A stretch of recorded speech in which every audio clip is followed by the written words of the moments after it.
Welcome back to The Ordinary Experience. Today I have with me Tanvi. How you doing? I'm doing great. How are you? I'm good. I always start with a smile. You're smiling as well. How's your week been? It's been great. There's been a lot going on, to be honest. Just like a lot of projects, and then I'm launching like my first product for my consultancy page as well. So just like crazy. Let's start with that. Let's tick off the big ticket items before we get into the smaller stuff. So tell me a little bit about your social media experience. I understand you have a consultancy business for small to medium kind of businesses, Yeah, and I don't know much else aside from that. But that's what all I do right. know, it's a lot of the same of what people are doing out there, and it's a cool way to earn a living and a cool way to earn a passive income to an Yeah. extent. So tell me, talk to me, So and I this can pick your actually brain came on it. about. This actually came about because like I was looking for a grad job, and I'm not gonna lie, this was the last thing on my mind. But I was literally in a position where I was so focused on everyone around me, excelling in their careers, starting out their first steps. And here I am, just like, wow, like I've been through a whole degree, come out with a great grade, and I'm the one who hasn't got a job. And there was just Mhm. like a lot of toxic thoughts going on and like very negative surrounding, right? And then my father was actually like, why don't you just start something of your own? So I was like, you know what have I got to lose at this point? Like, let me just give it a go. And basically, the consultancy sort of came about because I've always been very creative in terms Mhm. of I've always loved coming up with different ideas for literally anything, whether it's an event, whether it's a business, whether it's just generally like me creating content through my blog page. I've always loved coming up with ideas and different ways of doing things that's like Mhm. not norm or not standard. Um, but I sort of came to this realization that I can't do everything by myself. Like if I'm coming up with like 100 ideas, I'm not going to act on all of them. So I was like, why not just like help small businesses who very honestly, they don't have that much money to put down on a proper marketing consultant, or, like people who have way more experience than me, like they would probably charge like hundreds and thousands more than I do. So I was like, why not create something that's sort of midway affordable, but also helps people out? And weirdly, I actually got a lot of traction from it initially. Like I didn't expect to like get so many people, messaging me being like, oh my God, you're doing a great job, or, like keep going, and just Mhm. very encouraging overall. And a lot of people did see value in content, which was something I wasn't expecting. Because I mean, for normal business owners, like when you have a conversation with them, it's kind of like, oh yeah, we just go with the flow. Like we don't really care what happens. We just want results. Whereas I think there's that shift right now going on where people are starting to see that you need to look deeper, especially when it comes to social media. Every other business is online now. So you need to be different if you want to stand out. And I guess I've always been good at standing out, whether it's positive or negative.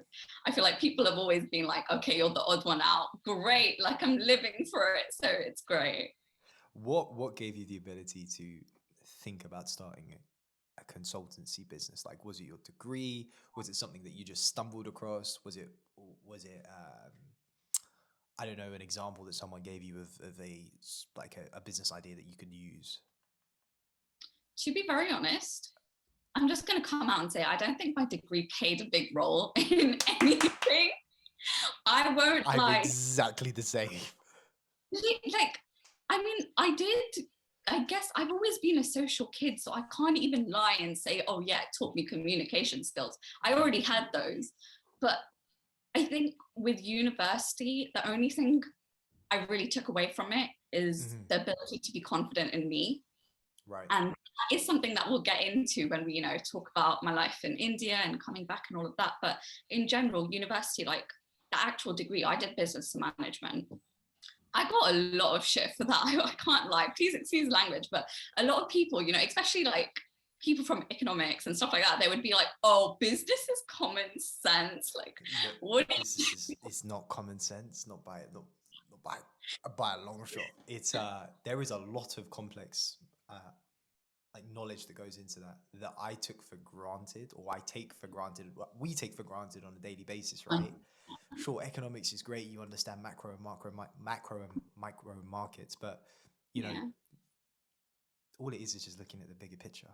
Like, and you can learn that just by experience and understanding, the way markets move and things like that. And to be perfectly honest, an economics degree is just freaking maths. Yeah, that's what I mean. Like, I feel like degrees are helpful in theory, but I didn't leave with any sort of skill set to prepare me to start my own business. I all had it here. It was all very strategic, like, okay, this is how you create a business plan. This is how you do this. How do I bloody implement that business plan though? You didn't teach me that.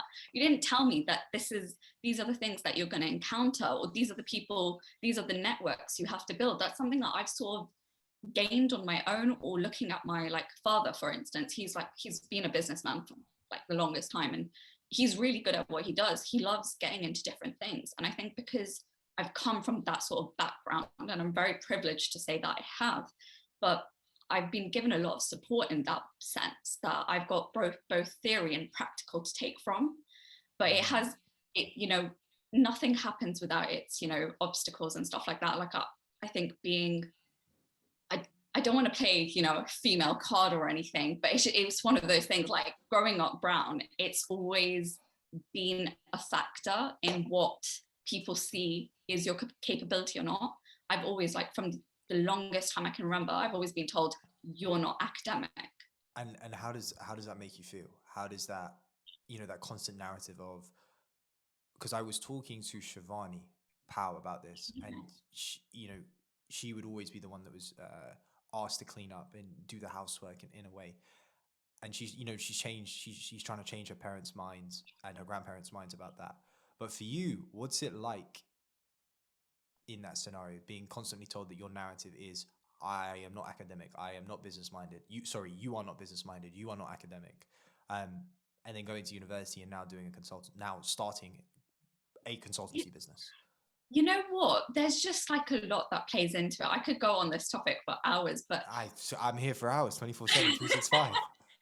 Yeah, so it's like, I don't know where to start. It's one of those things that I started to identify myself like that. Growing up, I was always the dramatic kid. I was always the troublemaker. I was always the drama queen, not academic, not good at this, It's just, it doesn't make you feel really good. And I feel that really affected my self-confidence. And that's where I feel like with people in general, we sort of don't look back into our past and pinpoint that, oh, this is where things started off for me. And especially when it comes to mental health, for the longest time, I kept saying India was where my mental health problems started. It was when I shifted to India.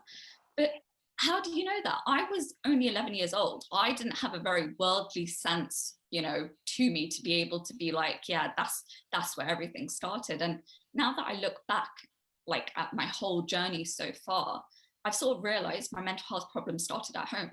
It all started at home, for reasons that I might not want to get too deep into, because I'm not ready yet.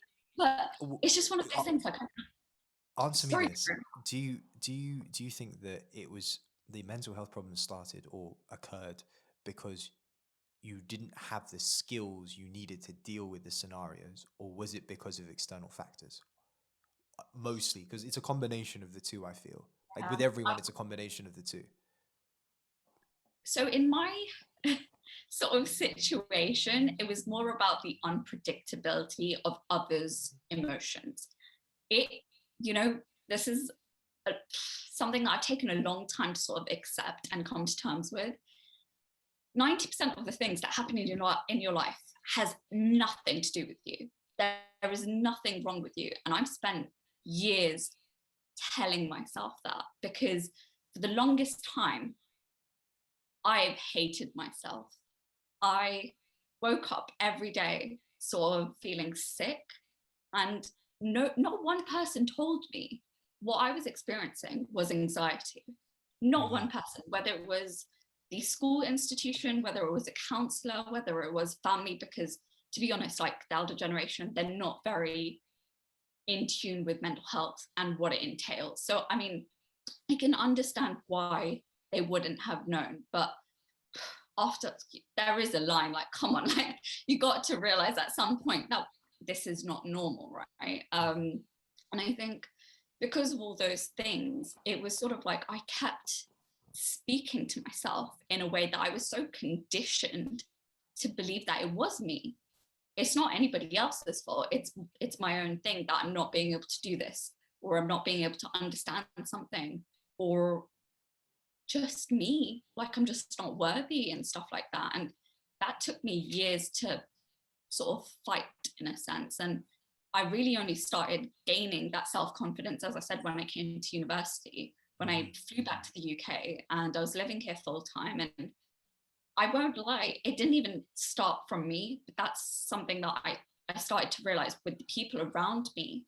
When I put myself in a situation and I came out of my comfort zone and I pushed, and I was surrounded by such amazing people who were so genuinely supportive, not knowing where I've come from, what my history was, what I've dealt with, without knowing any of that, just truly accepting me and telling me that you're amazing. Like, why do you think so badly of yourself? And I just had that realization, and I turned around and I was like, yeah, why do I? Like, why can't I just love myself? Why can't I just tell myself that I deserve this or I'm worthy of this? Like, even today, I sometimes struggle when somebody compliments me, whether it's on my blog page, whether it's me sharing my stories, whether it's just, you're looking great today. I'm just like, you don't mean that. And then I have to catch myself out and I snap myself out of it. And I'm like, just bloody accept the compliment. Why do we get into this whole overthinking situation? It's because we don't believe that we deserve that or we're worthy of that. That at the end of the day, if you don't believe in yourself, you can't, no matter what anybody else says, it won't matter to you, because you're always going to have that little voice at the back of your head being like, just So hide how, in your. so how have you dealt with that? Like, what has allowed you to? Because you said, you talked about, you're getting outside of your comfort zone. You're pushing yourself. I like to go for 1% change, and I fail on a daily basis. I openly say that. Um, it's not easy to do and put in the work, the self work, because you want to be consumed by other things. You just want to forget about it. But I can't stand the little niggling voice at the back of my head going, you're not worthy, or you're not this. And that's what keeps me going. And that's what keeps me pushing and growing. Like, what for you? Was it the niggling voice? What has allowed you to consistently try and push yourself out of your comfort zone, push yourself out of this energy level, this wavelength that you're sitting on that just isn't right for you? I'm going to say one thing, and that is I dealt with it very badly at first, I won't lie. When I was out there in India for those 6 years, not all of it was bad. I think India's a great place. I just think I was dealing with a lot of identity crisis because I've been brought up in one place with very Western thinking and a very different surrounding. And to be then thrown into another, different, complete culture, which I'm not going to, like, of course I was in tune with my roots and I would go there every year. It's a very different thing, but Oh, hey, you were in tune with your roots. I was not prepared for India. this is what I mean. Like, I feel like sometimes people just don't understand, and it's really hard because our world sort of works from different perspectives. That's how everybody comes, that's how we have conversation, that's how we make connections. But like you said, my driving factor, if I'm very honest, I was just tired. I was tired of the physical symptoms I was experiencing. I was tired of hating myself every day, like waking up and just looking in the mirror and being like, what kind of a life are you living? Like, seriously, like, get your shit together.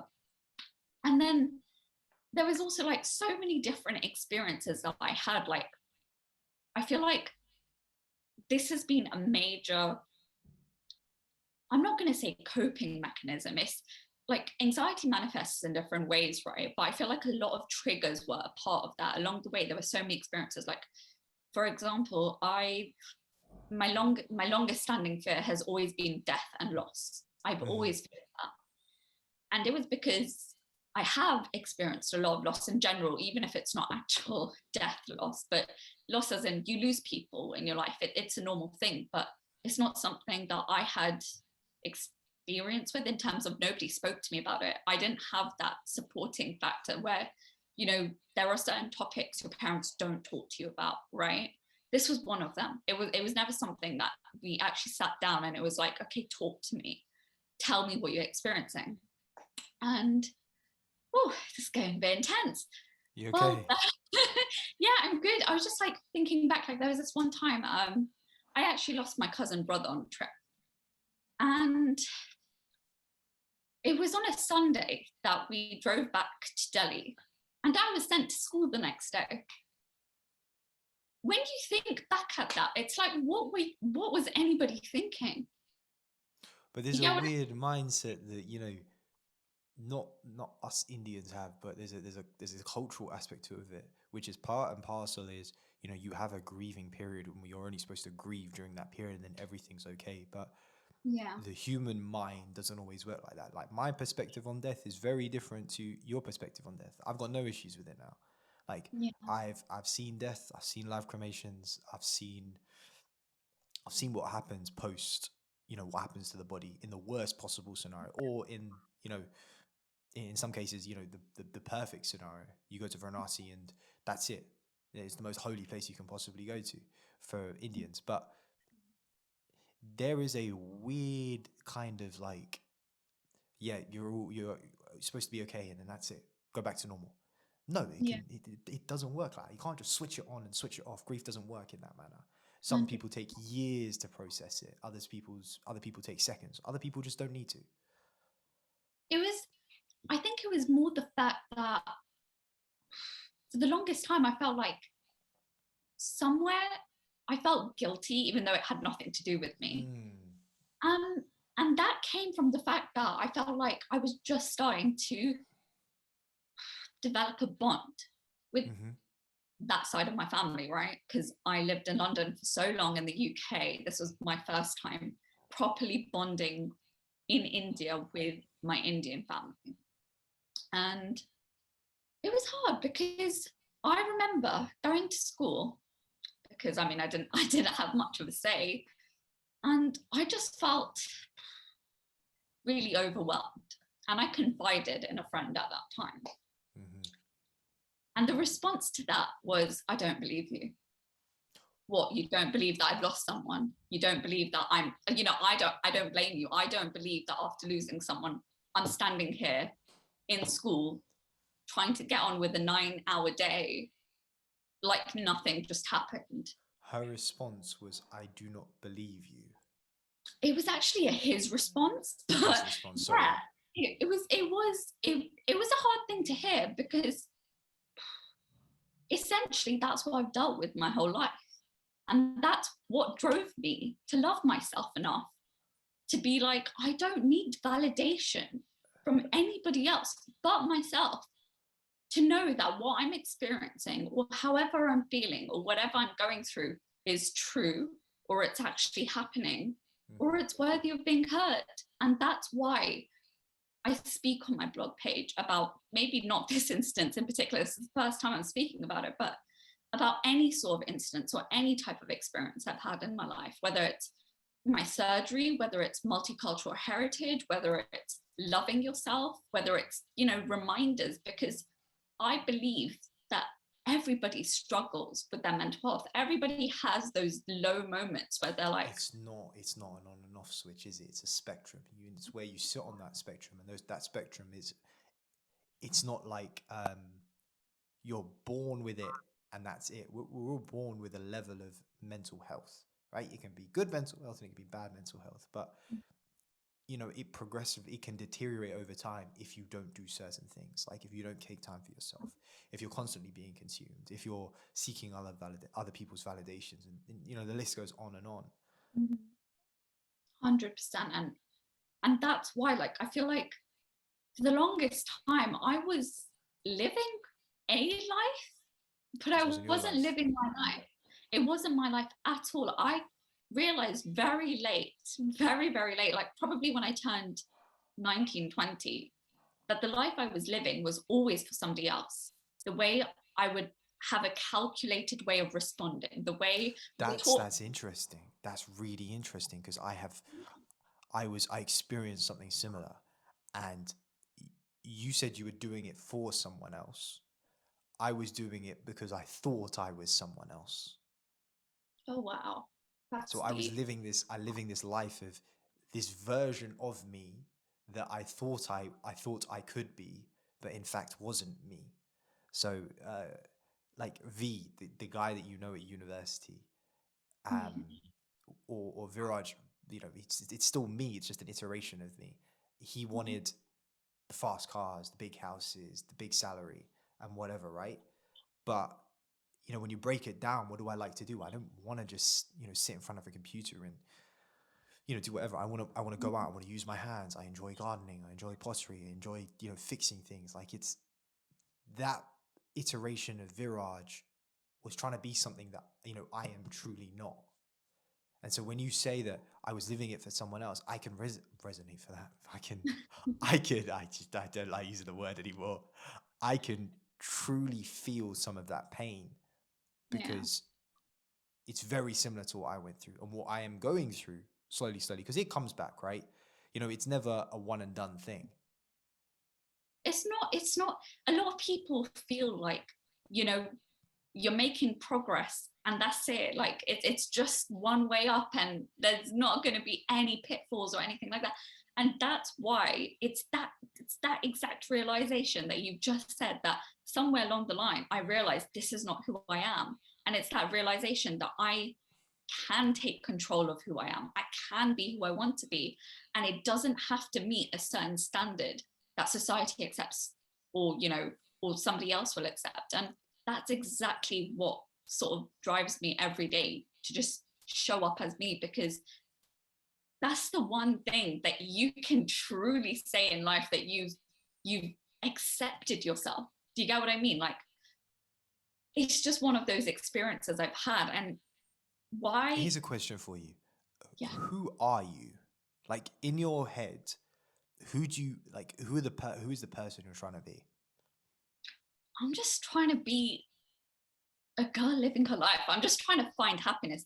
I don't know how to define who I am, because I truly don't believe that I fit into any label or any box. I Mm-hmm. can't put myself in a position to be like, this is exactly who I am.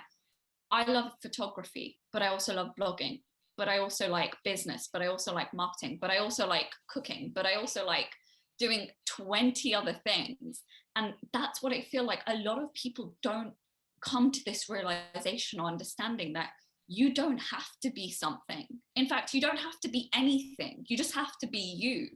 And that can take 100 different sort of faces. It could manifest in 100 different ways.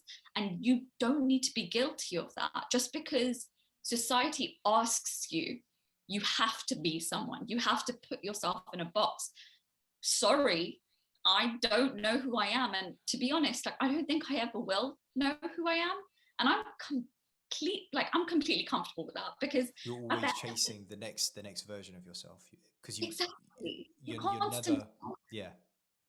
you're constantly evolving. And I feel like, because we're so conditioned to believe that we have to follow a set path, whether it's traditional, get a degree, get a job, and then you're happy, or whether it's, get a degree, get married, just sit at home, whatever it is for you, whatever that traditional concept you have in your head, we are so conditioned to believe that is the way to happiness, or that is the way we need to live, that we're so scared of actually opening up our realities to see who we really are. We don't want to open that Pandora's box and see all those different possibilities of who we can be, because we're so scared of it.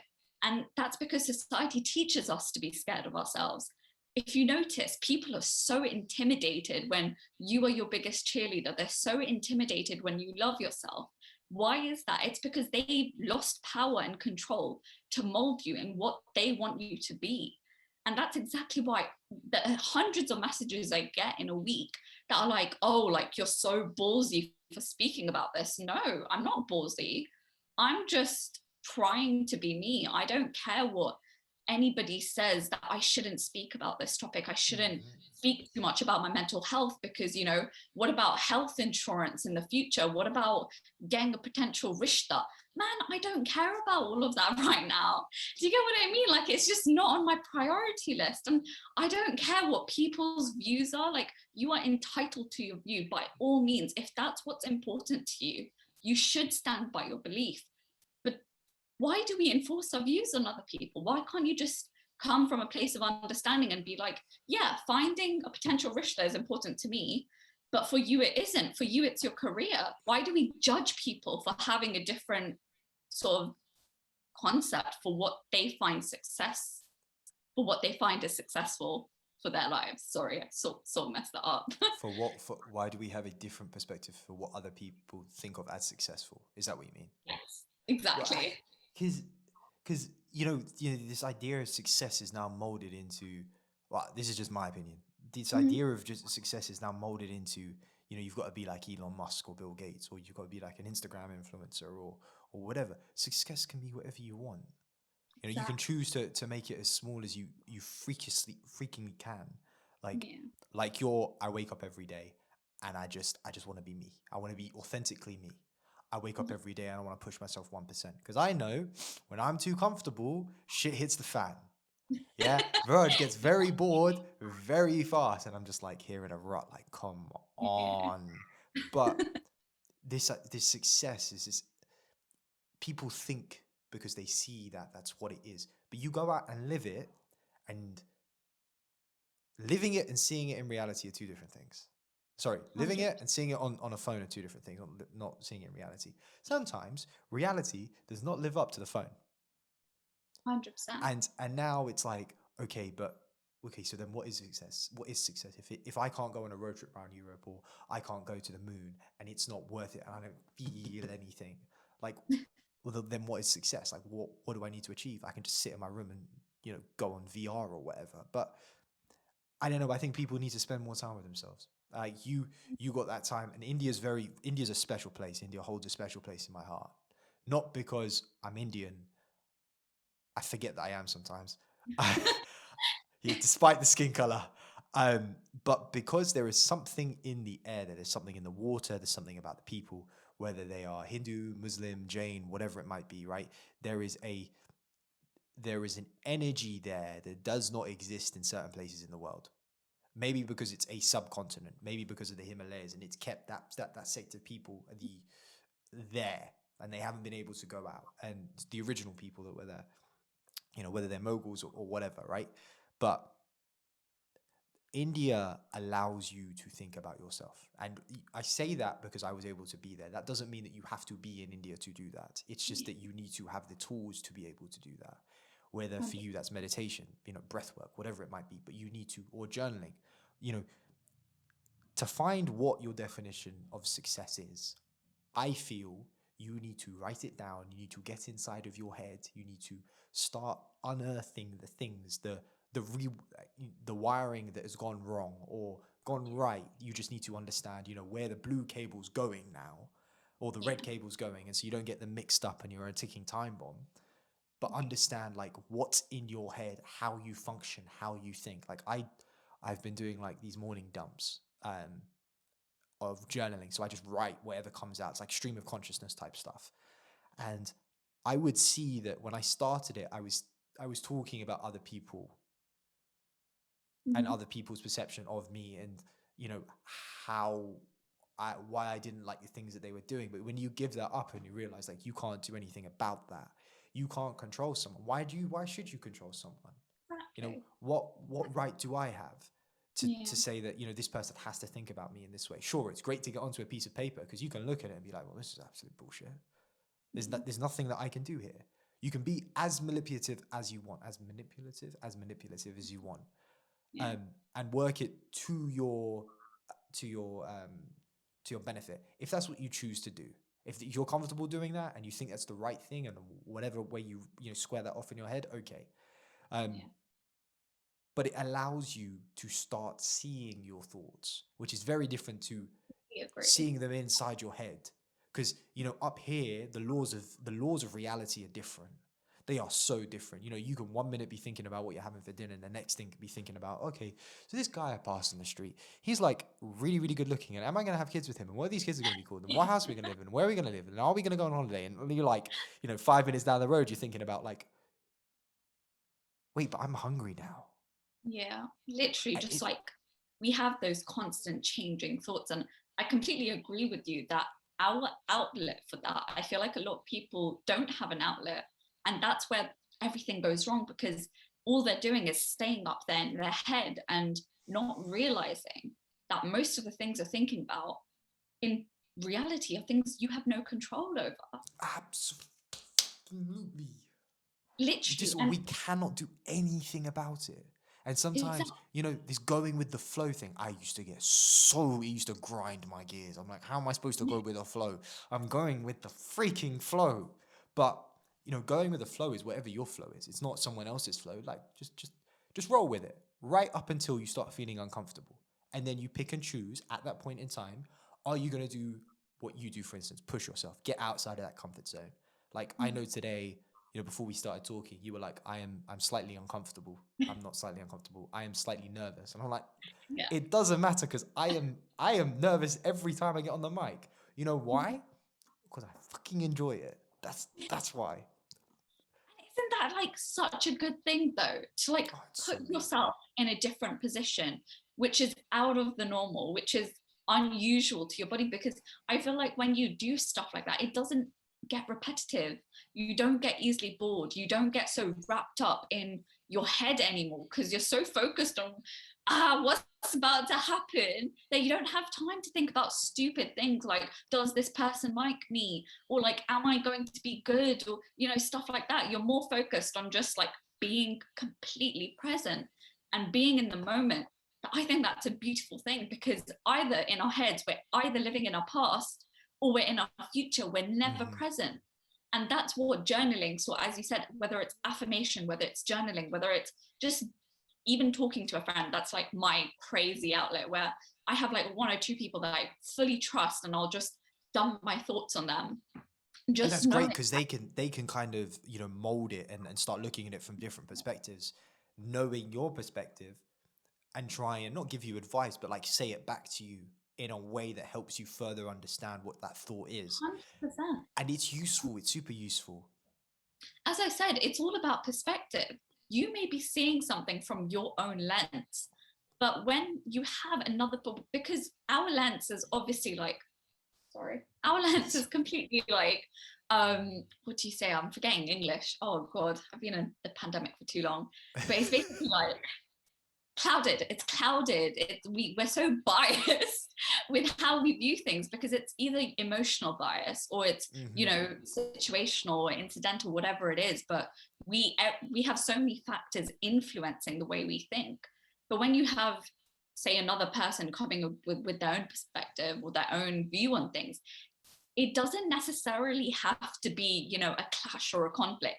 That's up to Mm-hmm. how you react to it. That's up to whether you take it as an attack or not. That's where a lot of things go wrong.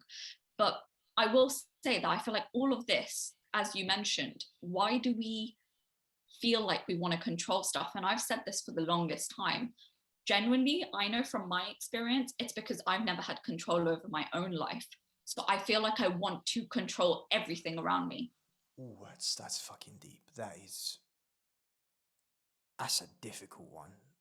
The fact you've even been able to come to that realization. You've had that.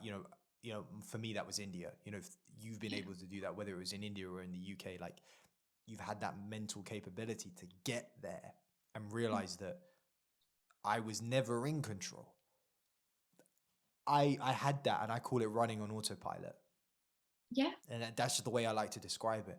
And from I think I distinctly remember when it started, but this is only in reflection.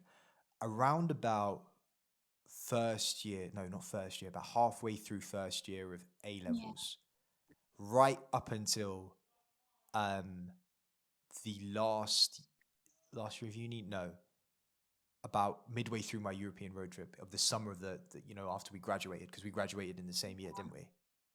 Yeah. And You know what I mean? for a spot of context, we both went to the same university. We both went to Royal Holloway, to the listeners. Um, it was right up until then, and I realized like I've just been fucking.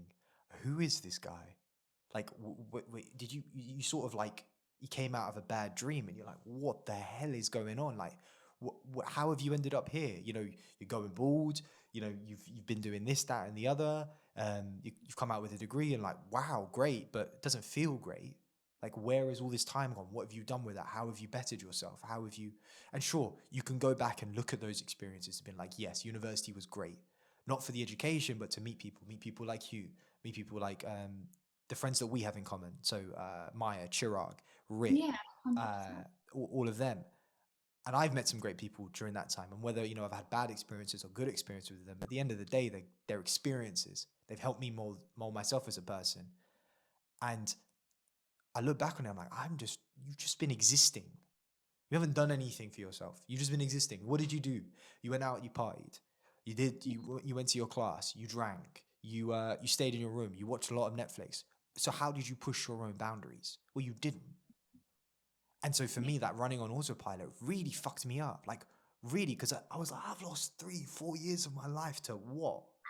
This thing that's uni, and just like, and then I blamed it on uni, and I was like, no, no, no, no. You need to run that back real quick. You need to realize that you chose to run on autopilot. You chose to let the system take over, uh, the brain system take over, and fall into the societal life script of existing and doing the same thing. You know, you come home, you watch Love Island, and that's all right. I'm not saying there's anything wrong with that, but I know deep, deep, deep down that that ain't me. Yeah.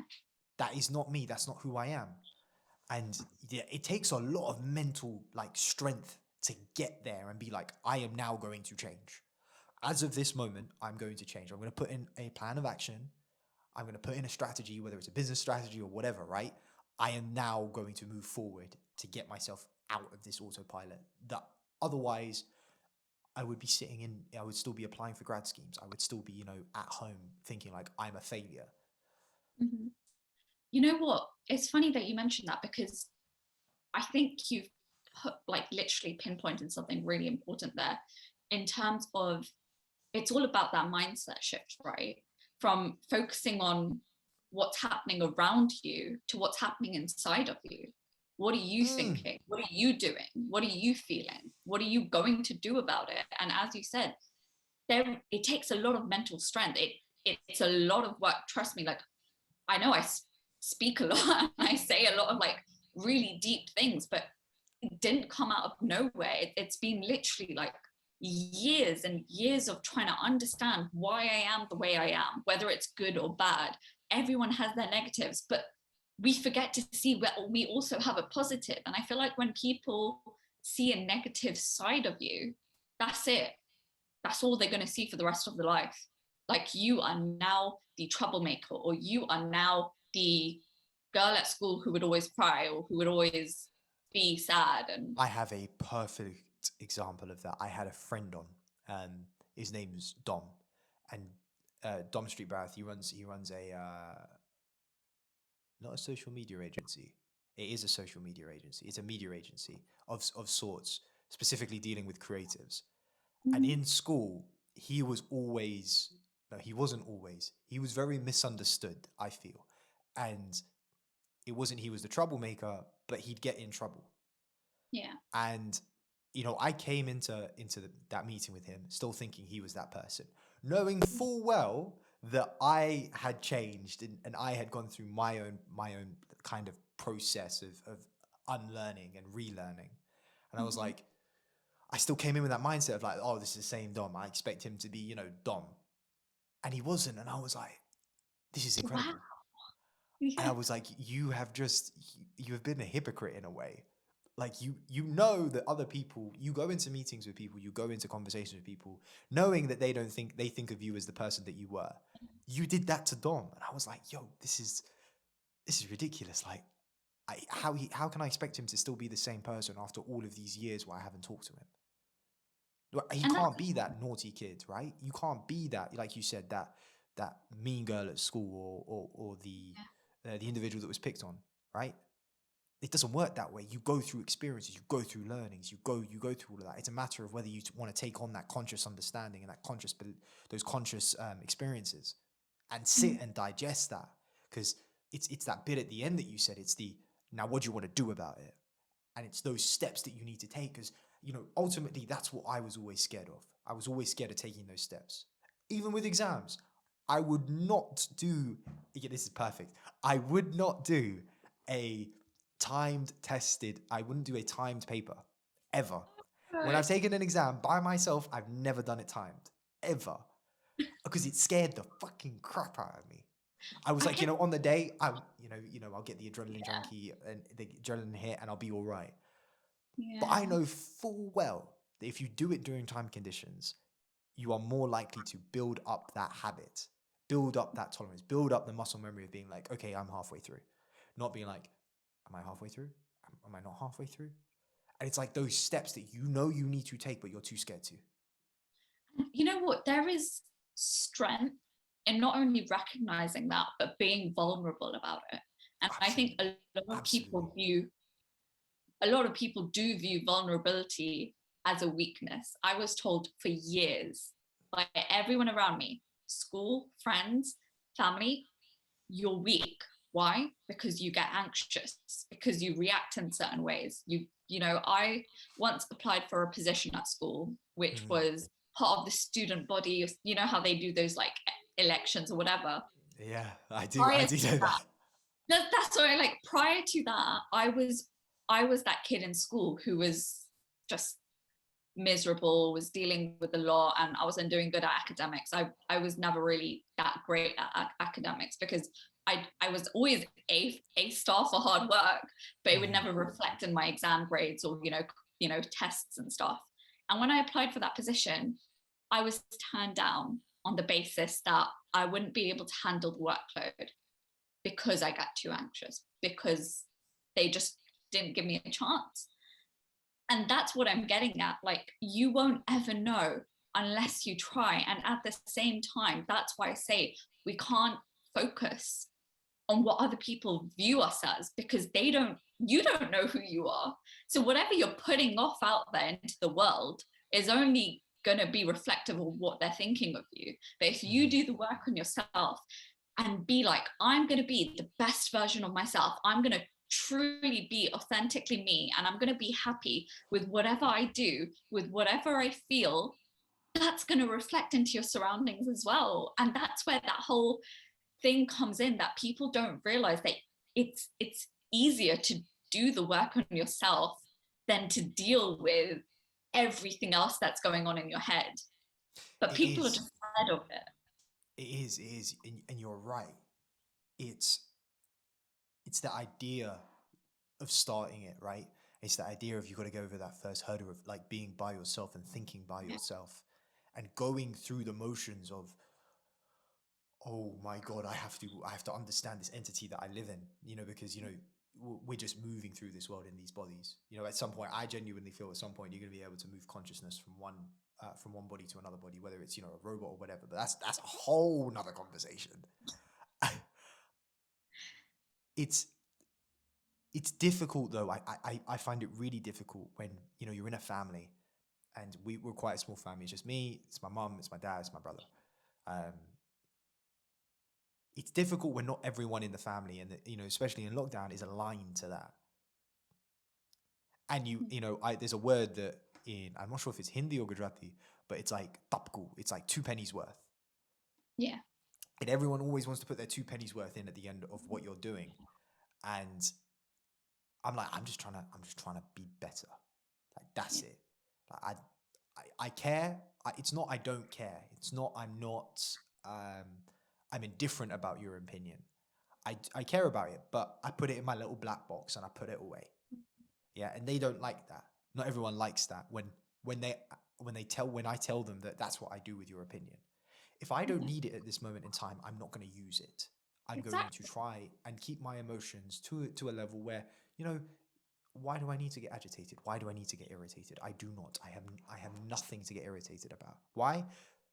Because I am living, this idea of a best life every single day. I get up and I do the job I want to do. I get to talk to people like you who we're running on the same way. Was that a I'm so motorbike? sorry. That's on the street. I was so shocked. I just saw your eyes go, whoa. I was just so confused. You know, like when you get some weird ass people just like zooming across the street like it's a 20 zone. Sorry. It's okay. That's pretty. Don't worry, it happens. It happens here as well. You'll hear like an F1 car go down the road. Yeah. It's. I find it super difficult when not everyone's aligned. How do you deal with that? To be honest, I sort of like I feel like I always get told like how can you have had so many experiences? You're only 21.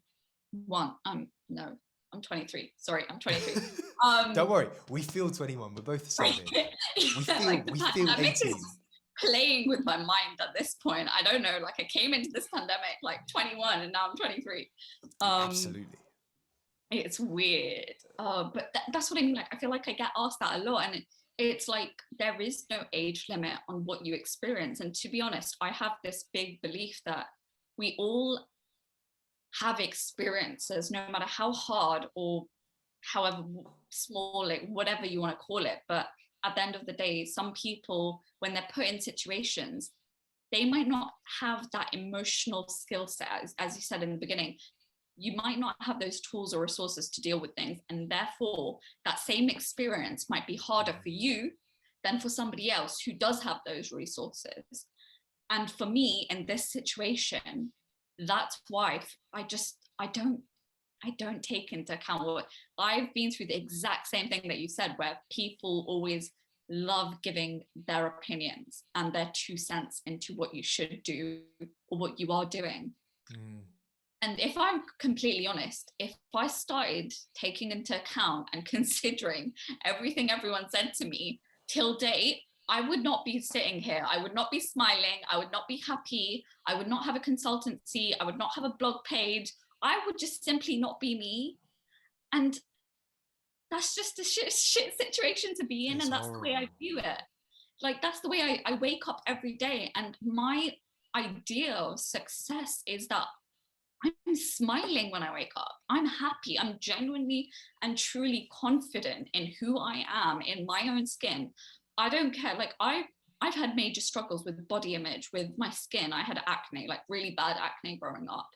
I've also had, like, as I said, like identity crisis with the whole multicultural heritage and the whole, when I was out in India, I used to be referred to as a Firang, which means foreigner, for those who don't know. To anybody else, it might be, oh yeah, that's banter. That's how we, joke around. I'm sorry But for it's somebody. not. Those words are rooted in the same context of like in Japanese it's gaijin, or in Spanish it's gringo, right? In Mexican Spanish it's gringo. It's the same concept. You're a foreigner to that land, Exactly. irrespective of whether you have the same skin color.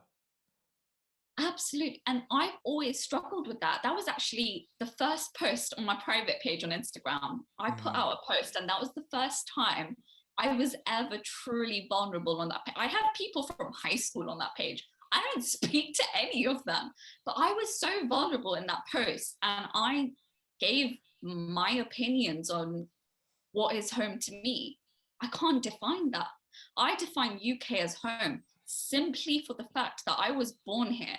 I am a British citizen, and the amount of support and level of confidence I've gained from being just solely in this place, in this environment, is makes me feel happy, and that's why I consider it home. At the same time, I do consider Delhi home as well, because I have family out there. Two very separate feelings and two very separate things. But I am, like, I think the words I used in that post was, I am a citizen of this world. I don't care what anybody says. Like, I don't care if somebody says you can only be British, you can only be Asian, you can only be British Asian. I'm sorry, but I've traveled around because my father's a travel agent. Like, I've had the privilege of meeting people from different cultures, of exposing myself to those different people, and I can't sit here and say that I fit in anywhere, like, because I don't. I've always struggled with Bits of you different take bits. places and you make them you. Absolutely, exactly. And it's those experiences that you have at the end of the day. It's what makes us us. You don't define yourself saying, oh, like I'm eating pasta right now, so I'm Italian. How dumb. Like, you can't be like that. You need to understand that all your experiences make you who you are. There's no limit to what experiences you have. I can't be like who I am today. I can't for certain tell you that I'm not going to be this person tomorrow, or that I'm not going to change, or 5 years from now I'm not going to be in a different position, because highly likely that is what's going to happen. Now, I would hope that I'm still as happy and as confident and But as that well. that that is a goal that is quite easily achievable because you know what makes you happy. And when you don't when things start to not make you happy, you've just got to know that you've got to make the changes, because at the end of the day, your definition of success is I want to wake up happy. I want to wake up with a smile on my face every single day. My Yeah, definition of success is different. My definition of success, as I said before, is I just want to be 1% better. In it can be any capacity, whether yeah, it's a single moment of thought in a day where I don't think about something in a certain way that I would have, whether that's negatively or positively, um, or whether I give time to myself, whether I spend time with my brother. You know, this conversation right now, he wants to go to a shisha lounge tonight, and I was like, nope, I've got YouTube to do. I'm going to turn that. I'll get my work done, and we'll go to the shisha lounge, because you are not going to be the same person you wake up to every day. You know, you absolutely. probably went through an experience where you woke up and the next day and you were like, yep, that's not happening anymore. And you know what? It's with me. I've sort of recently, I feel like I'm saying this a lot, but I do realize a lot of things. I don't know what other words to use, but I also came to this realization where it's like, I've always felt this constant need to prove myself. And I know you're about to ask, why is that? That is because, as No, we spoke I was gonna ask who to to everyone you. else but myself, to everyone Okay, else but but myself. does that include your future self? No, and that's Okay. exactly what I was getting to. It's that shift that I had where I started realizing I want to start proving stuff to myself, Mm. for myself, not Mm-hmm. because I need to prove something to someone else. And it all sort of came from the idea that people would always show me who I was. They would never ask me who I was. They would never be like, oh, who do you want to be? When you're a child, it's very easy. It's like you give them all these dreams and you're like, oh, you can be anyone you want. And the older you start getting, it's like, nope, this is off the table. This is off the table. You can only be a doctor or a lawyer or whatever it is that, you know, your family Mm. allows or society allows. And that's never sat right with me, because I'm like, for the longest time, I actually wanted to be an actress because I loved drama, I loved theater, I loved everything creative. I took it up in my IGCSEs, I took it up in my IB level thing. That was the Oh, one you did subject. IB. I did Oh, IB. holy shit, you're built I different. know. Yeah. I did IB, but that was the one subject that I would always score my highest marks in. That was the So one thing what changed? Why didn't you pursue it? I wasn't allowed. And I don't know how to put it in any other way, because it's such a shit reason, but it's the truth. And I don't want to sit here and lie to anyone. I didn't have the strength to fight or question it. I mean, I did question it, but I didn't have the It's a fight. fight. It's a fight. It was literally a fight. It was either do this or bear the consequences. Now, as a young kid, there is a really big toxic thing in our society, which is conditional love. We're always taught that, and it might not be conscious, it might be Ooh, subconscious. ooh, It's very yes. subconscious for especially the elder generation. They don't realize they're doing it. But when you put someone or your kid in a situation to be like, you do this, or I'm not going to love you, or I'm not going to see you the same way, or I'm And just in not our going to be. culture, it is rife. It It is. is rife. They will blatantly say it as they get into old age. You know what? You're not my grandson anymore. See you later. Bye. Exactly. And it's always that fear. Like, I mean, I don't think I ever had that fear of being disowned, as people would put it in, our No, community. But I didn't have that. I didn't have that. But at the same time, I did have that fear of oh, would they love me any less? Oh, like, would people see me differently? Or like, if me pursuing my passion and what I love doing, does that mean that people won't like me anymore? And it's that shift where I started, all of those incidents, right, started affecting not only my self-confidence, but the way I viewed things. So I'd constantly want to prove myself. I went to university to prove myself. I got a degree to prove myself. To who? Not for myself. It's because what's expected of me. I got a first class honors in my degree. Well, I was, congratulations. thank That you. is the real fucking deal. That is not easy by anything, any mile. And especially for a person who's not academic, I was shook. Like, I kid you not, when they released it earlier, right? Our grades came out 24 hours before they were supposed to. So I was Yes, unprepared as it is. I remember. I was so unprepared for that. I didn't tell anybody that came in. I went onto my laptop, I checked it. I didn't believe it. I'm not lying. I didn't believe what I was seeing on the screen. And I refreshed that page and logged on again and again and again, just to make sure that what I was reading wasn't a mistake, or it's not me being stupid, not seeing the right number. Yeah.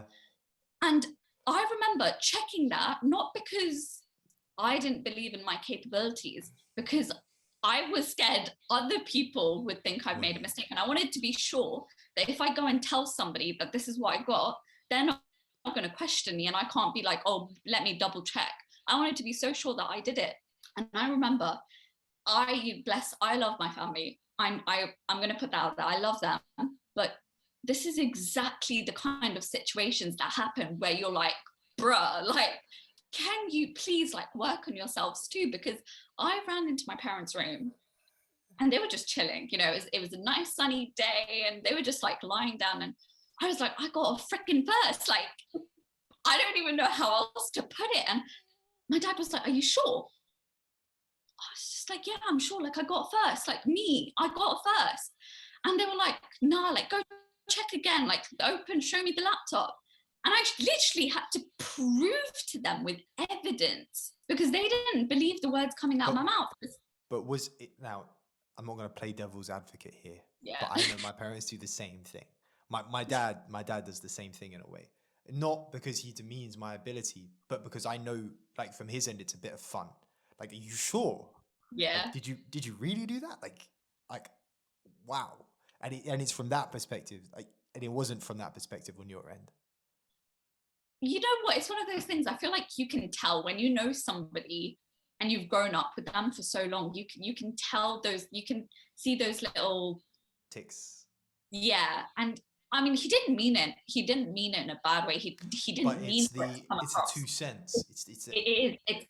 It's the tone. It's the way their thought process goes. Like, oh, this is our kid, but she was never academically inclined. Like, we didn't expect that of her. And I was constantly told, like, you know what? Even if you get a 2-1, it's fine. Like, we'll be happy with that. When you say stuff like that, how do you think that makes you feel, right? And I think the reason why I was able to get that first was because I was in my own space. I didn't have people on top of my head. I was living out, truly like living my life however I wanted to. I was in charge of my budget. I was in charge of what I was doing, how I was spending my time. I didn't have to have my mum walk into the room and be like, like, do something with your life, like, you know, whatever, like the way they say it generally. And that's really interesting that you say that, because my brother's going through that right now. Like, he does a degree apprenticeship, and for the first, which is difficult, which is difficult. Like, it's, people make out that it's, you know, it's this perfect scenario that you get yourself into. You know, you get a degree and it gets paid for. You come out with no student loan in the best case scenario, and you also get paid, right? So he earns a salary, a quite a nice salary for someone on someone at the age of 18, 19, 20. I think he's 20. He's 20 this year, 21 this year. I forget. And, you know, for the first 6 months, he was by himself. He was living in our house. We were all in India. And, you know, that is it's like the perfect experience. You get the family home. You get to have an income. You know, he's got a car. he had friends, and so they'd be able to come and stay round and whatever pre-COVID.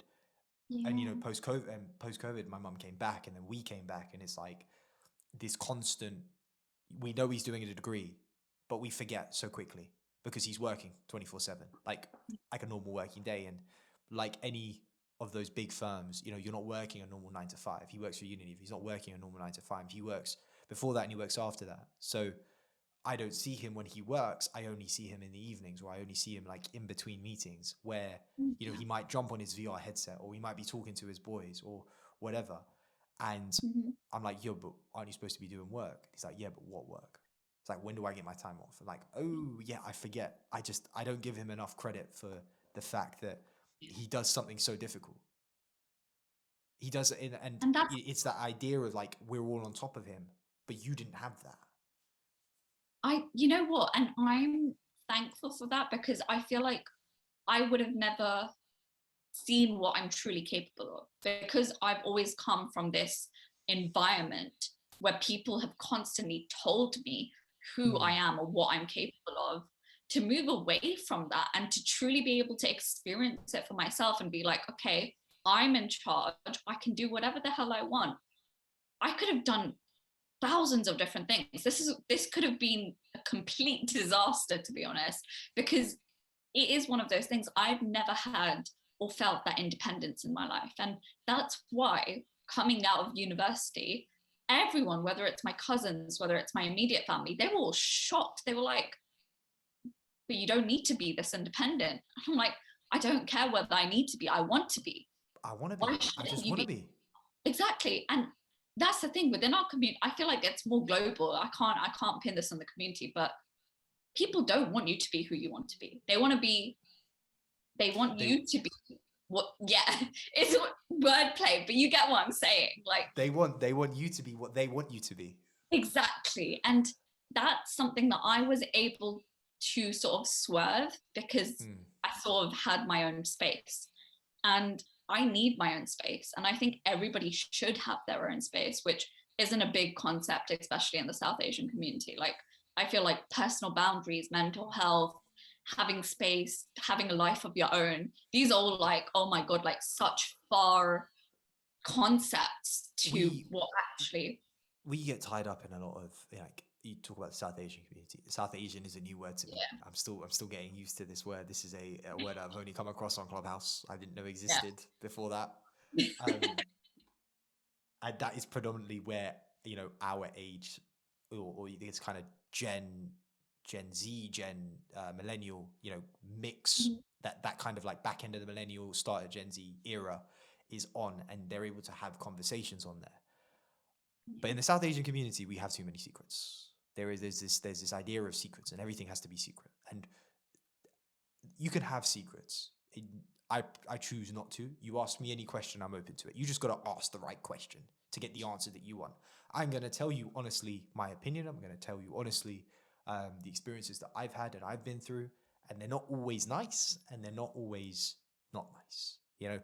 I've been through some shit, and I've been through some good stuff. There's been some gray areas that I've been through, um, but we don't always talk about it. There isn't this open dialogue always. There isn't, whether it's parents or friends or whatever, right? I don't have any brown friends, or up until I was on Clubhouse. I now have a plethora of South Asian friends, brown friends, of completely different, countries, ethnicities, of religion, ethnicities, and heritage. Yeah. But trying to communicate the same ideas across to an older generation of individuals, and whether that's within our South Asian community in the UK, abroad, or whatever, but to globally, to parents. I have friends in Spain who suffer with the same concepts that we're talking about, and people can become so rooted in the past, and that's fine. You have a choice to be rooted in the past. You have a choice to enjoy what was, or in your mind, the good old days, right? Like, what Yeah. is the good old days? But you got to move forward with the times as well, 100%. and we've got to move forward with the times. It's just the way the world works. You can't just be stuck in time Yeah. in this one era that you existed in and you thought was amazing. that was the, like the roaring 20s or whatever, right? Mm. Because, someone else is going to have their own roaring 20s. Like, if that might have been our times at university, your university experience was very different to mine. But, having that open dialogue and having the transparency to have personal boundaries if and when needed, and have a space, whether it's a physical space or a mental space, because I think we don't put enough emphasis on the mental aspect. As a humanity, we don't put enough emphasis on the mental aspect, and that's coming into effect slowly. But yeah, we need to have better conversations. We need to have more conversations like this, more conversations around the fact that, there are things in life that we are going to go through, and whether it's, on a very, very small level, whether it's something like, you talked about imposter syndrome, or whether it's these bigger concepts of, I am dealing with something that I don't understand myself. And these are open dialogues you've got to have in person, because it doesn't, for me, it doesn't work over Clubhouse. It works to an extent. It doesn't work always.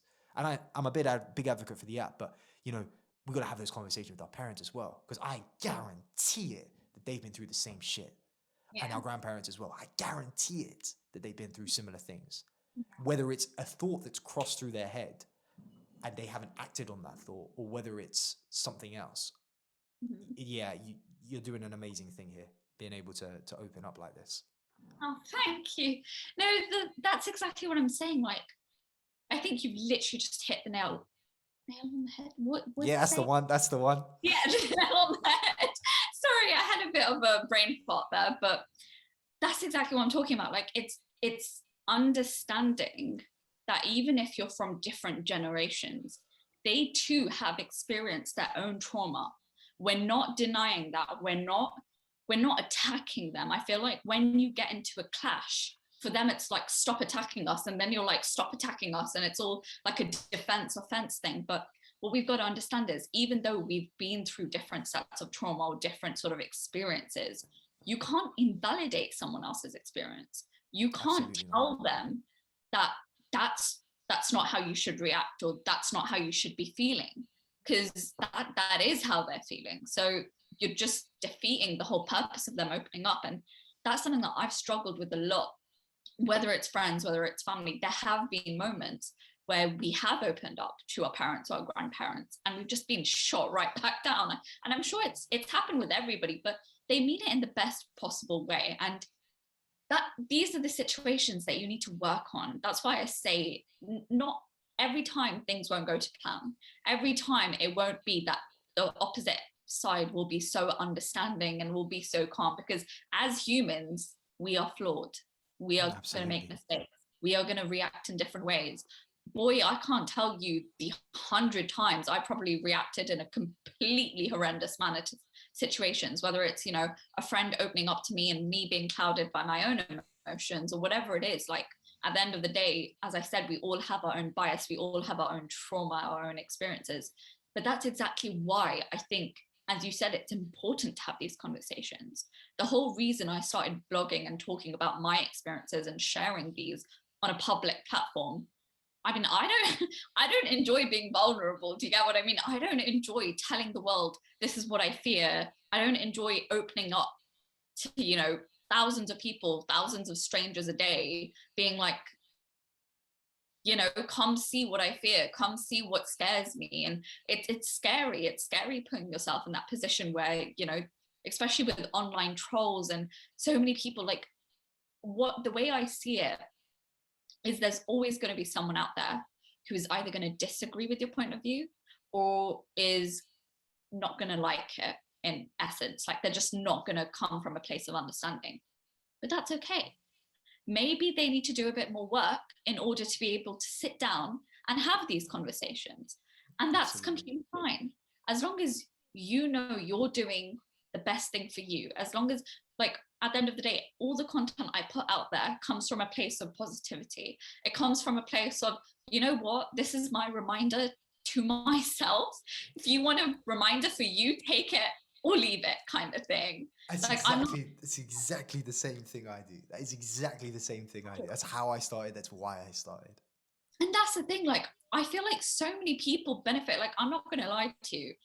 there have been people in my life who may have walked in, like whether it's your seniors or whatever it is, like they probably come from a place and been like, oh, like here's some tips, you know, you're going to university, these might help you. And I've been like, nope, not gonna listen to any of this. I'm just gonna go with the flow, experience it for myself. I haven't taken advice on board. I haven't learned from other people's experiences, but with my own level of consciousness that has increased over time, people are going to go through their own journeys of consciousness and understanding. And when they do reach that place, my content is here for you. Whenever you're ready to absorb what I'm saying, whenever you're ready to have an interaction with me, and I welcome all types of interaction, whether it's positive or negative. And I've said this all the time.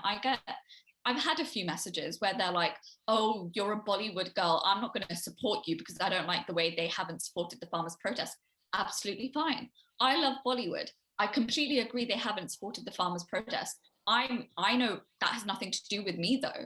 I support the farmers' protest. You can't connect external factors like that and be like, because you like one thing, that is who you are. You can't.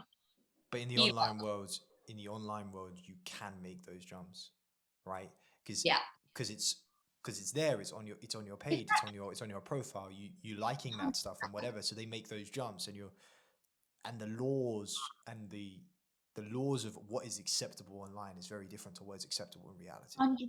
And But that's in the thing. reality, they're the same thing. They should be the same thing. Exactly. And that's why, like, I welcome those conversations, because it's the fact that she did come from a place of understanding after that. And she was like, oh, like, you know what? I overreacted. Like, Absolutely. she said it, not me. But, you know, it was one of But those having situations. the ability to Exactly. come from a place of understanding, to come from a place of vulnerability, Difficult. to come It's from a not place. easy. And Absolutely. that's something that we experience even in our own house, in our own homes, you know, when it comes to your parents or your brothers or your sisters. The amount of fights I've had with my siblings, oh my God, like I can't tell you. But at the same time, it's that ability to then come to that realization that, okay, maybe I could have handled this another way, or maybe I didn't have to react that way. But as I said, if it doesn't come from within, no matter how many people are telling you on the outside, it's never going to sink in. It's never going to come. You're never going to come from that place of understanding, because with experiences, I say this all the time, the reason why I'm sharing it is because I've gone through it and now I've learned it and I've understood it. I've done that work to understand and take away something from this. However, for somebody who hasn't experienced that yet, you might take it on board, and that's very brave of you to be like, I'm gonna consider this and I'm gonna keep this in mind. But there's also going to be the opposite side where it's going to be like, I'm not going to take this on board because I haven't been through it and I don't understand where you're coming from. And that's perfectly okay. What we tend to not realize is that it's fine if people don't listen to us. Like, I feel like there's always that expectation that comes with everything, that if I'm doing something, it has to have this result. But that's just life. You're not always going to get the result that you plan out, or, you know, that's why there's a plan B or a plan C, or even if you don't plan anything, that's why you've got to be confident in who you are and just know in your heart that if you're doing the right thing, if you're coming from a place of peace and understanding and love and care, then it doesn't matter what anybody says. It doesn't matter whether I get trolls or whether somebody is saying something to me. I can talk to them. I can maybe try make them see my point of view. And if they don't want to see my point of view, then what can I do about it?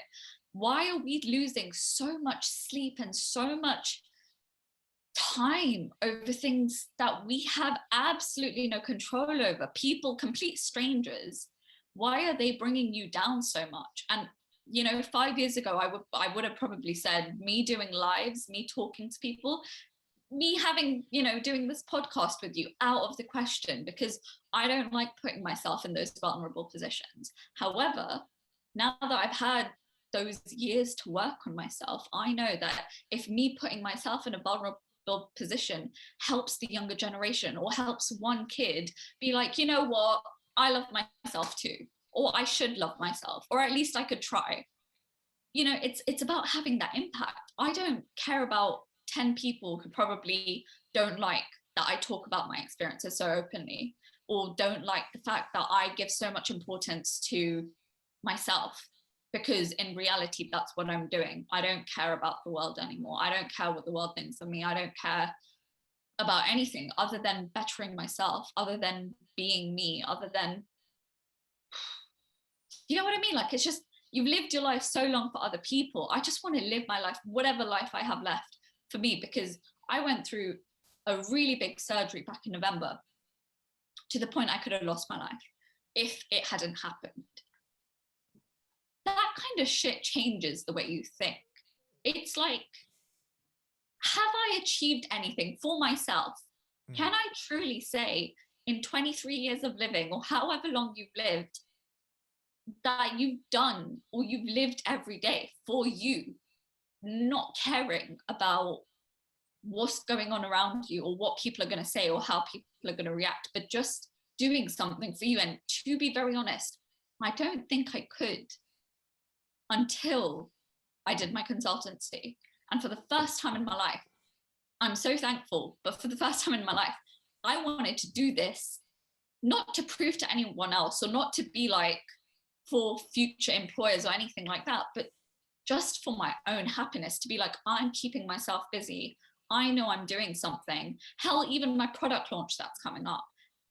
Nobody told me, you know, go launch your own product, go do more than you've already done.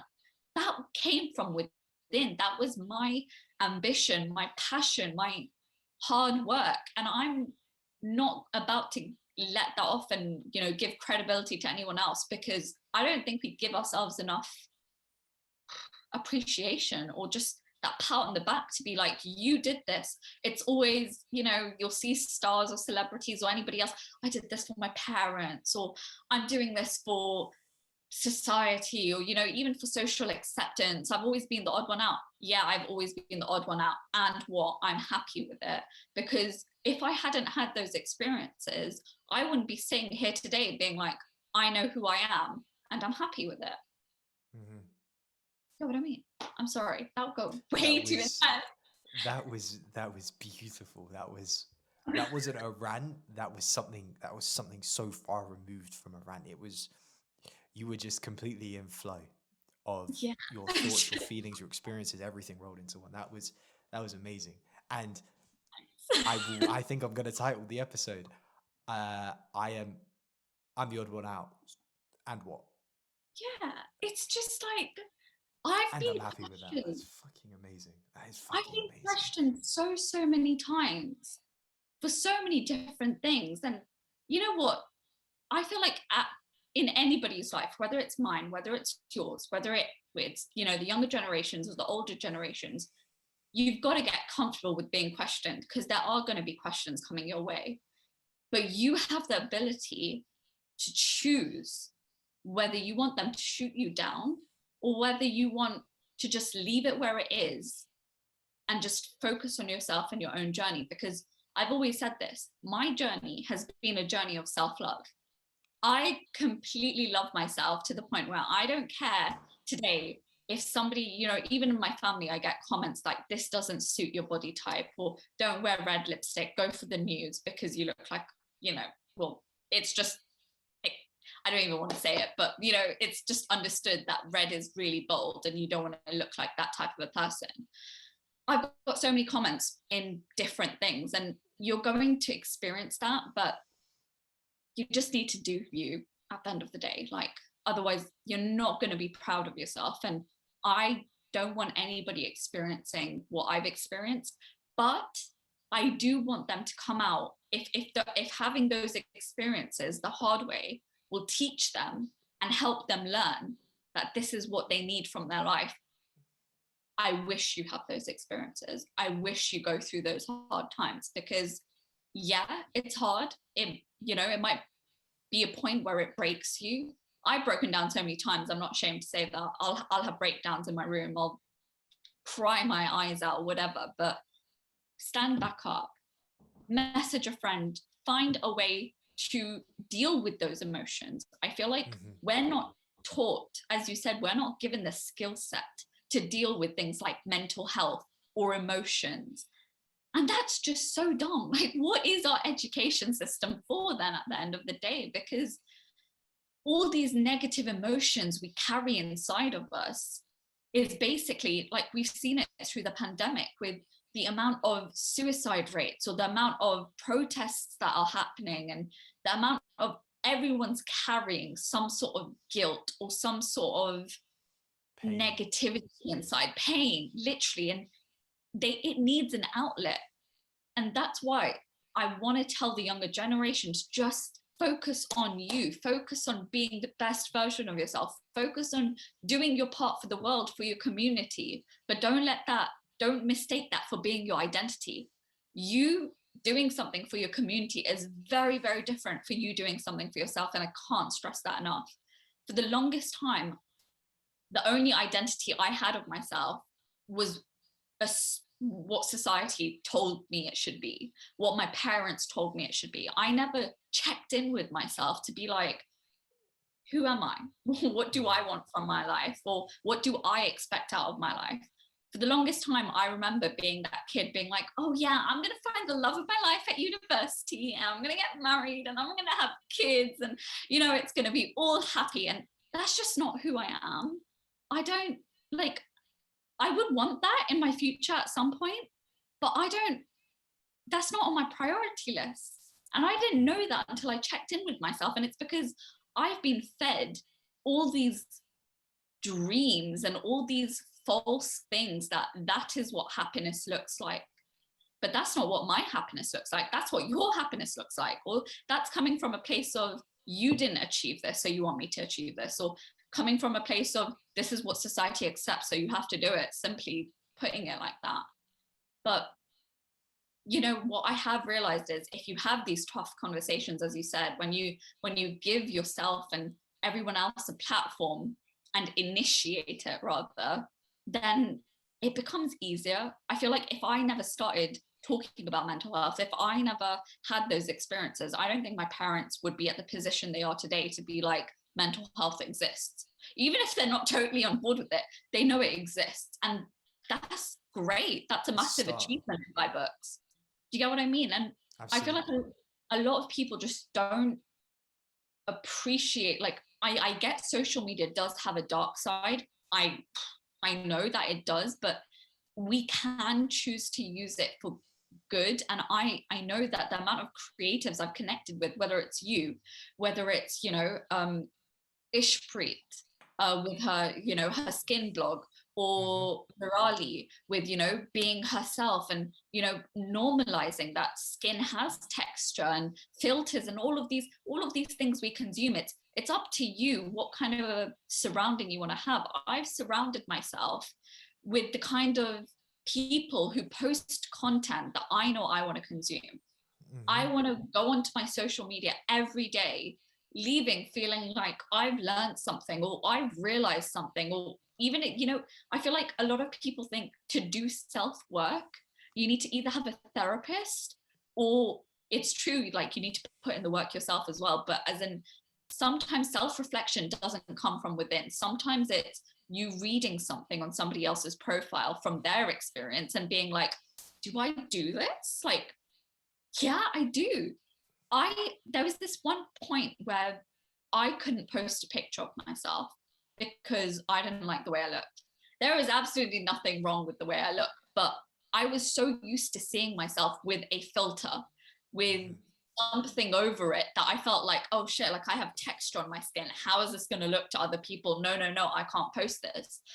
Or whether it was body positivity, I don't care about all that anymore. And I hope that if me being so comfortable with myself helps even one person be like, I want to be that person, like, not her as in live her life, but I want to be so comfortable in my own skin and in who I am, that, you know what, fuck the world, like, just let them be. Like, I don't care about what's going on around me.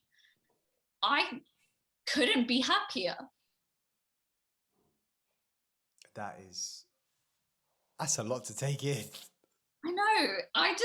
When I start speaking, it's all just as I said, I told you at the start, I'm probably going to go off topic or like go It's into okay. different tangents, It's but okay. That's okay. That was amazing. I'm It's happy. food for thought. It's food for thought. That's for sure.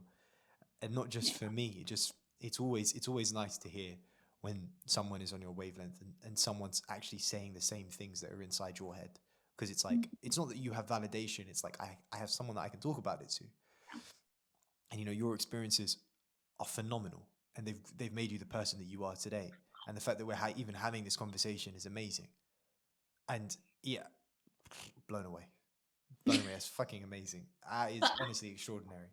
And literally, it's bigger than you, and yet the purpose is bigger than you, and yet it's you, and yet you're still focused on you.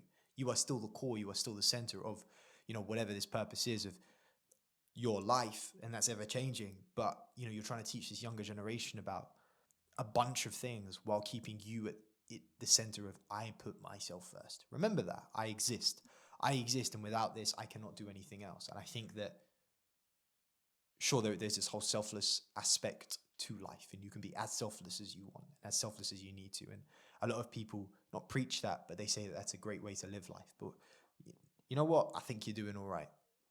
I think yeah. you're doing pretty good. I think you're doing all right, and that's the main thing. As long as you wake up and you have good days, you have bad days, but you wake up with a smile on your face as many days as you can, and you're like, you know what, I'm gonna attack today. I'm gonna see what comes out of it, or what, take it easy today, and we'll see what we'll make of it. As long as you can go to bed thinking, I've done all right, I am enough, and I'll wake up tomorrow and I'll tackle tomorrow.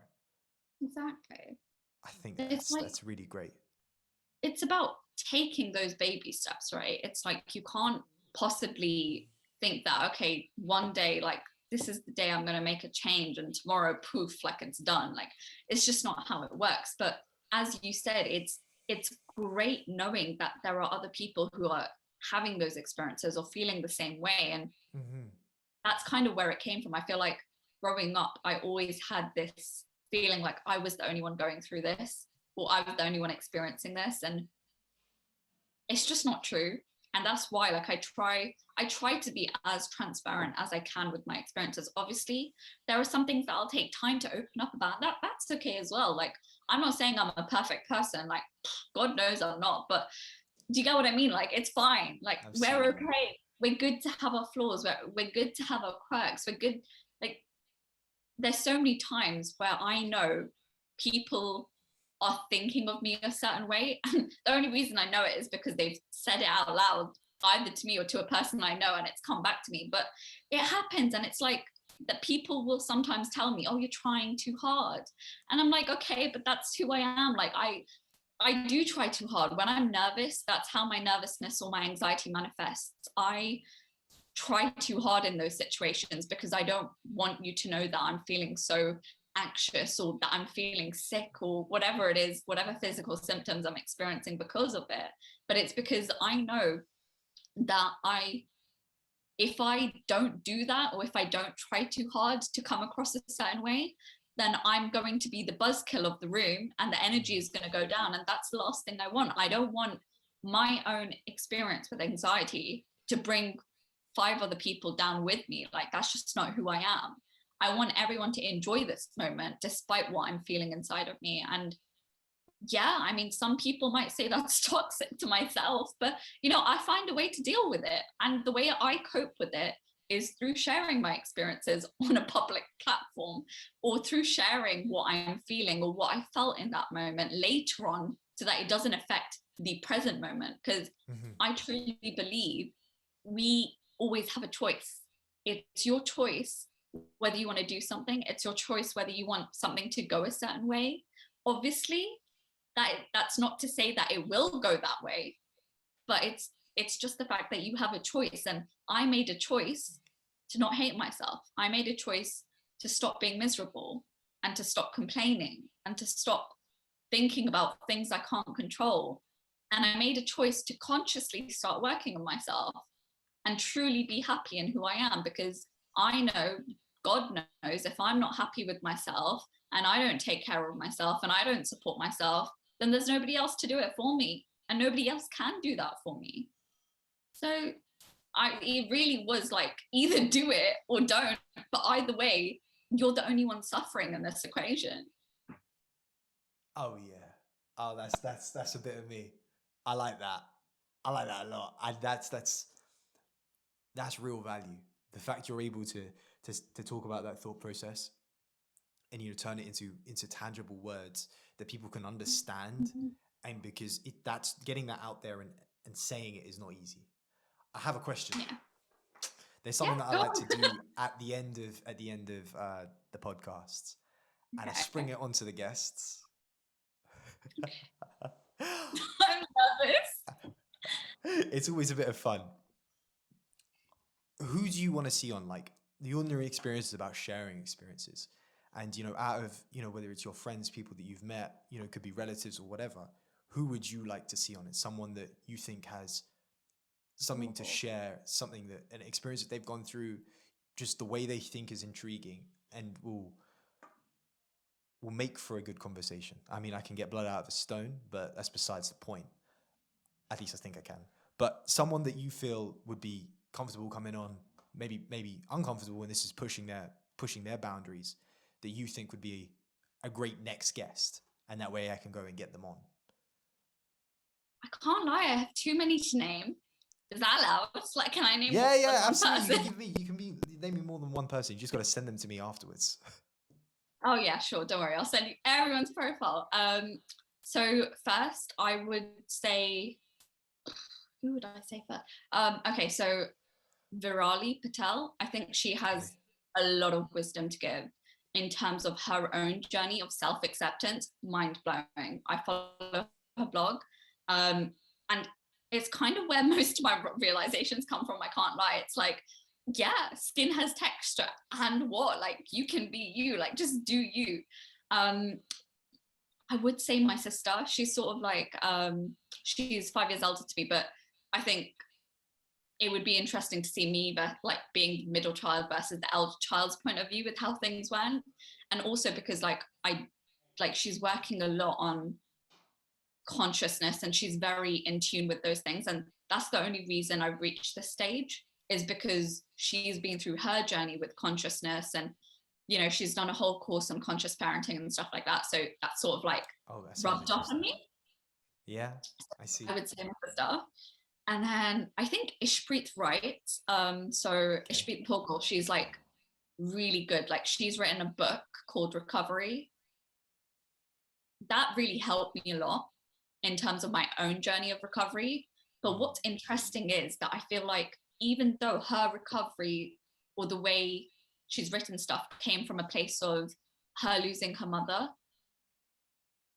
I feel like those words could help anyone in general with any type of loss, whether it's friendship loss or actually losing someone. And I think she could provide a lot of value on her own experience and stuff like that. Those are just a few off the top of my head, but I probably will be sending you a list after this. Perfect. It has been an absolute pleasure. Thank you for sharing your experiences. Thank you for coming on and being so open about it. Not everyone's willing to be like that, right? And you've shared a lot of personal stories, and look, all I can say is thank you, and I look forward to meeting you, like, in person after the time that we've had away. Yeah. Oh my God, no. Thank you so much for having me on. To be honest, like, this is the first podcast I've been on, and I'm so happy that Pop the cherry. Perfect. But like, it's been insane to see, like, as you said, like, who you were at university to who you are now. And I didn't know you that well, if I'm very honest, at university, but at the same time, like, I do see from the way you talk about your experiences, that growth. And as you said, like, just connecting with people who are on the same wavelength, or just like want to have a positive impact in life. I'm all here for it. Like, thank you for inviting me on. That's perfect. I'll see you soon, all right? Yeah. Don't actually switch off. It's okay.